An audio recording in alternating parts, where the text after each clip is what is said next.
أهلا بيكم في كلام إلهامي. الطبيعي والعادي إن إحنا كلنا بنحاول نعيش حياة هادية ولطيفة ولذيذة كده، ما فيهاش مشاكل وما فيهاش صراعات وما بنجريش ورا حاجة المفروض يعني. لكن في بعض الناس بيبقى عندهم الحتة دي ضايعة شوية، تلاقيهم دايما بإيديهم بيسببوا لنفسهم مشاكل وبيعيشوا دايما في توتر وقلق، وده بسبب وحيد إن هما دايما باصين للي مش في إيديهم، على طول شايفين اللي في إيديهم قليل واللي عند الناس هو اللي أكتر، بالرغم من ان ممكن تكون الحقيقة عكس كده تماما، ويكون عندهم حاجات كتير قوي التاني ده بيتمنى ان هي تكون عنده، لكن هم مش شايفين الحتة دي خالص. هم شايفين اللي عايزين يشوفوه بس، ان حياة الباقيين كاملة وحياتهم هي اللي ناقص حاجة، وطول الوقت بيجروا ورا الحاجة دي عايزين بقى يحصلوها. الشخص ده تعبان جدا، تعبان في حياته، تعبان ومش عارف يرتاح نهائي.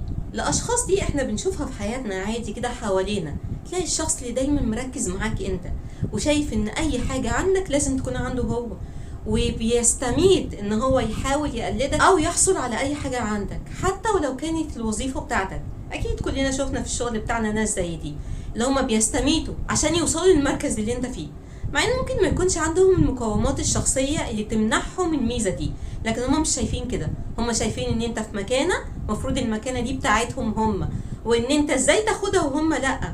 طول الوقت بيحاولوا يعملوا زيك ويقلدوك، حتى وزي ما انا قلت لو ما كانش عندهم المقومات دي الطبيعي والعادي ان هما يفشلوا، لان انت عندك حاجة معينة مش عندهم، لكن هما مش شايفين كده ويقعدوا يحاولوا كتير. طالما ما وصلوش للي انت وصلت له يخربوا حياتك بقى، بيبتدوا يستميتوا ان هما يحققوا الغاية دي. هو بقى كده هجيب عليها واطيها، طالما انا مش عارف اطلع لمركزك هخليك تنزل بقى عندي. هما كده بيبقى جواهم حتة نفسية مش كويسة.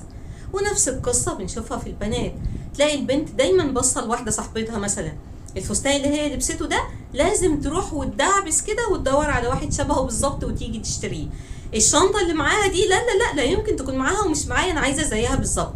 حبيبتي في موديلات كتير، نقي واحدة تانية. لا اطلاقا، هي لازم تكون دي. هي عايزة تتمنى ان هي تشيل البنت دي وتتحط مكانها كده بكل اللي حواليها ده، مع انها لو دورت جوه نفسها ممكن تلاقي ان في حاجات كتير قوي ممكن هي تعملها ترتقي بنفسها من ناحية تانية. مش شرط تكون كوبي وبيست، لا هي عايزة تبقى كوبي وبيست. مهما حاولنا نقنعها يا بنتي يا حبيبتي لا انا مش هينفع، انا لازم اكون شبهها بالظبط بالملي، اصل هي شكلها ناجحة، انا لما بقى زيها واعمل اللي هي بتعمله بالظبط احتمال الناس تشوفني بنفس الشكل. ناس غريبة تعبين نفسهم طول الوقت. وتلاقي مثال تاني على البنت اللي تدخل شقة واحدة صاحبتها متزوجة وهي لسه متجوزتش، تلاقي عينيها على كل حاجة في الشقة حتى أبسط الديكورات، ولما تنزل بقى تعكنن على خطيبها أنا عايزة كل حاجة عندها في الشقة دي تكون عندي أنا. الفكرة إن هي ممكن تطلب اللي هي عايزاه وده حقها، لكن تكون هي عايزة الحاجة دي فعلا وتكون حاجة نابعة منها، حتى ولو كانت أغلى من عند صاحبتها أكيد خطيبها ما كانش هيمانع، لكن المانع الوحيد إن هي بتبقى عايزة الحاجة كوبي وبيست عشان تحس بالانتصار، ومش انتي لوحدك اللي عندك الحاجة دي، أنا كمان أهو عندي.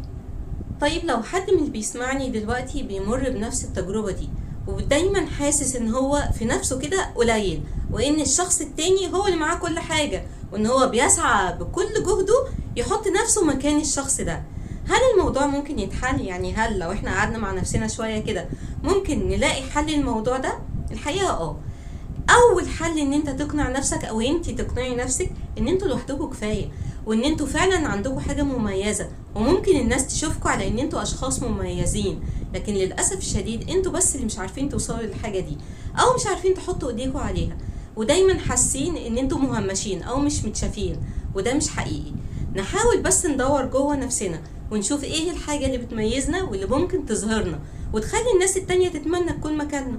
الحل التاني ما نشغلش بالنا ابدا بالناس اللي حوالينا، نركز في حياتنا وبس، نخلي كل الفوكس بتاعنا على اللي قدامنا، على هدفنا، على حياتنا وايه اللي ممكن نحققه فيها بغض النظر عن الناس اللي حوالينا، لان اللي هيبص للناس هيتعب ومش هيوصل لاي حاجة، لانه مهما عمل وحاول اكيد مش ممكن يكونوا اتنين شبه بعض ونسخة كده من بعض، استحالة. كل واحد ليه طريقته في التفكير، وكل واحد ليه بيئة محيطة بيه بتأثر على حياته. فاحنا الحل بتاعنا ان احنا نركز قدامنا ونبص قدامنا ونمشي ورا هدف معين احنا عاوزين نوصل له، بغض النظر بقى الناس التانية دي وصلت له ولا لا. نشيل عينينا بقى من حياة الناس ونخلينا في حالنا كده ونحاول نمشي على قدنا. لو عملنا كده هنرتاح ونريح كل اللي حوالينا. واتمنى ان انا اكون فدتكم، واستنوني في الحلقة الجاية من كلام إلهام.